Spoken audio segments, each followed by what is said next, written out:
Bonjour, mesdames et messieurs, bienvenue dans ces 5 minutes d'information. En marge du sommet présidentiel consacré au financement de la santé en Côte d'Ivoire qui a eu lieu du 15 au 19 avril dernier, Daniel Kablan-Duncan a accordé une série d'audiences. Le vice-président a échangé respectivement avec le nouvel administrateur de la Banque mondiale pour la Côte d'Ivoire et une délégation de partenaires au développement. Il s'est agi à chaque fois de renforcement de la coopération entre la Côte d'Ivoire et chacune des structures représentées. Les rapports de coopération entre la Côte d'Ivoire et la Banque mondiale sont excellents et pour preuve, hier encore, l'institution financière a signé 3 accords de financement avec la Côte d'Ivoire pour le financement de quelques projets, des projets dans les secteurs de la santé, de l'économie et de l'enseignement supérieur. Montant global, 245 milliards de francs CFA. Francis Boifo. 3 nouveaux projets dont les accords de financement ont été signés entre la Banque mondiale et la Côte d'Ivoire. Il s'agit d'harmonisation des financements et des compétences de santé SPARC pour un montant de 220 millions de dollars américains. Deuxièmement, le projet d'amélioration de la gouvernance pour la délivrance des services de base aux citoyens d'un montant de 100 millions de dollars. Et troisièmement, le projet d'appui au développement de l'enseignement supérieur d'un montant aussi de 100 millions de dollars. En somme, un financement de 245 milliards de francs CFA pour l'amélioration des acquis dans les secteurs de l'économie, l'éducation et la santé.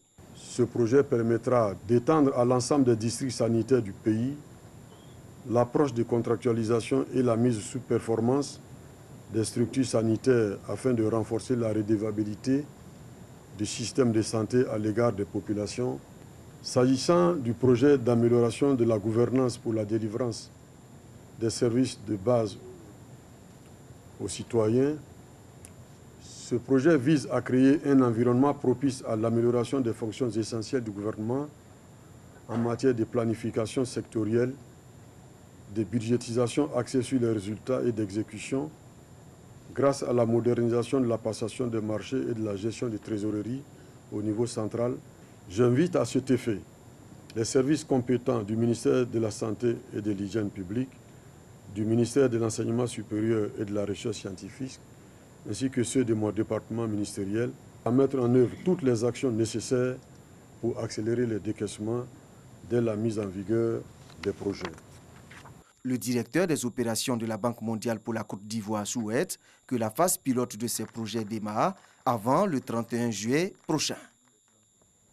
Hier, vendredi, les chrétiens ont célébré le chemin de croix, un acte dévotionnel. La cérémonie comporte parfois une procession interrompue par des prédications, des méditations et des prières effectuées en s'arrêtant devant 14 tableaux, crucifixes ou autres symboles disposés soit autour de l'église ou d'un lieu attenant les 14 stations qui mènent Jésus à la crucifixion, sa mort et sa mise au tombeau. Notre reporter Didier Nguessan a assisté au chemin de croix des fidèles chrétiens de Bingerville, ainsi que vous le voyez sur ces images. Les détails, ce sera pour tout à l'heure dans le 13h. Cette période pascale va se dérouler sans incident, sans heurts, dans la sécurité. C'est en tout cas le vœu cher à la Direction générale de la police nationale qui met tout en œuvre. La police nationale vient donc de lancer l'opération Épervier 4, une opération de sécurisation totale lancée à Atekoubé et qui va durer 10 jours. Les détails avec Wodjontele Soro tout à l'heure dans le 13h. Les Algériens sont de nouveau descendus dans la rue hier vendredi 19 avril, jour de la grande prière hebdomadaire dans les pays musulmans. Cette semaine encore, ils ont pourtant obtenu la démission du président du Conseil constitutionnel, le numéro 3 de l'État. Quant au chef d'état-major, il s'en est directement pris à l'ancien chef des services de renseignement, l'accusant de conspirer contre la transition. 61 millions d'électeurs égyptiens sont appelés à se prononcer sur une série d'amendements de la Constitution de 2014. Ils ont 3 jours pour le faire à compter de ce samedi. Le plus important des éléments mis au vote concerne l'extension du mandat présidentiel permettant à Abdel Fattah al-Sisi de rester au pouvoir jusqu'en 2030 au lieu de 2022. Les amendements font aussi de l'armée la garante de la Constitution et instaurent un quota de 25% aux femmes au Parlement. Au Soudan, l'annonce d'un projet d'institution de transition par l'opposition vendredi matin, alors que des milliers de manifestants sont venus renforcer le sit-in géant organisé depuis 2 semaines devant le QG de l'armée, a été accueilli favorablement par la rue. L'opposition entend maintenir la pression sur le Conseil militaire de transition qui assume le pouvoir depuis le renversement d'Omar el-Béchir. C'est la fin de ce flash. Merci de l'avoir suivi. Plus de détails dans le 13h sur la chaîne qui rassemble.